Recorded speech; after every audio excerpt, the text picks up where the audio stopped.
My Iraqi contacts say there was not a rate in the Gazette yesterday. They expected to see a rate posted there yesterday, but there was not one according to 3 sources on the ground there. They still expect to see the rate in the month of June, and we have a few days left. They're effectively stating to everybody that they're going international. They're giving a laundry list of all the things they've done, are doing, and in support of where they're headed.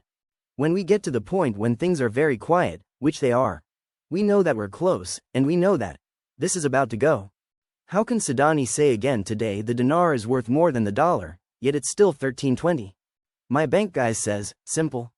All these contracts and agreements with other countries is with dinar at a new rate which they are operating at without nobody else's knowledge. It has to be that, no OT. Dozens of Iraqi companies participate in an investment summit in America. In the past years, I said, what is the US waiting for? Why have they not yet invested the US companies in Iraq? There is billions to make over there. Well, the spigot had to be opened first, and now it's opened. The spigot analogy means that the sanctions are over, war reparations paid, and now they can do business easily with the rest of the world. But as you know, with Iraq nothing happens overnight, and so it took a year and a half to open the spigot, but now it's opened up wide. How can Sadani say again today the dinar is worth more than the dollar, yet it's still 1320? My bank guy says, simple. All these contracts and agreements with other countries is with dinar at a new rate which they are operating at without nobody else's knowledge. It has to be that, no other explanation. Money and Business Economy News, Baghdad today, Wednesday. The head of the National Investment Authority, Haider Makaya, stressed the importance of Iraq joining international agreements to enhance the investment sector, pointing out that Iraq has provided real guarantees to attract foreign investments. Makaya said, in his speech, during the launch of the National Investment Commission Conference in cooperation with the United Nations Development Programme, that Iraq's accession to the International Settlement Agreement resulting from international mediation and disputes that was signed in 2024, will contribute to achieving the goals of sustainable development and encouraging the increasing use of international mediation as a means. I'm going to tell you the truth. Here's the truth. Iraq has taken major strides in getting their crap together. Is the Iraqi dinar going to go up in value? Yes, it will. Is it going to happen tomorrow? Is this happening over in Europe? Is it happening over in Brazil or China? No, it's not. There is no in-county, out-country rate. No one group of people has had dinar exchange.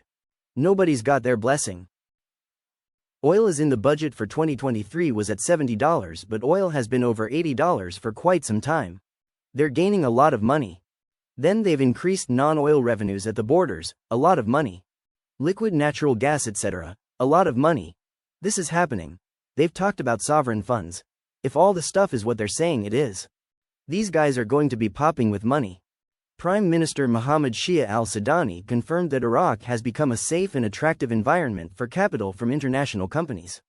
The Prime Minister's media office stated in a statement received by Al-Ma'aluma that Prime Minister Mohammed Shia al-Sudani chaired, Wednesday, the 8th meeting of the Supreme Committee for Reconstruction and Investment, which included discussing a number of important service, investment, economic and development projects, which fall within the government's priorities to revitalize all sectors, according to what was stated in the government program. During the meeting, al-Sudani stressed the necessity of not slowing down or delaying in making decisions that are compatible with the economic reform approach, which represents one of the government's priorities, and to proceed with the government's plans to implement strategic and development projects. The Prime Minister stated that Iraq has become a safe and attractive environment for capital from international companies, and a preferred market for businessmen and investors, thanks to the facilities and legislation provided by the government since its formation. The statement continued, the meeting witnessed the approval of a number of decisions in various economic and investment sectors, including those related to the health and environmental sectors, including those related to the industrial and agricultural sectors, in addition to the educational sector. The float is to get to the cap. If I'm Sabibi, I got a quagmire here. I'm in a catch-22, damned if I do, damned if I don't. If I allow the Iraqi dinar to float freely, it's going to gain in value and everybody outside is going to make some money with my money, but I don't know if I want it to float for a long time. But then again, I have a lot of favors, a lot of contracts, a lot of people out there, there's a lot of reserves with a lot of our currency in there. I've got to be careful, they're counting on it.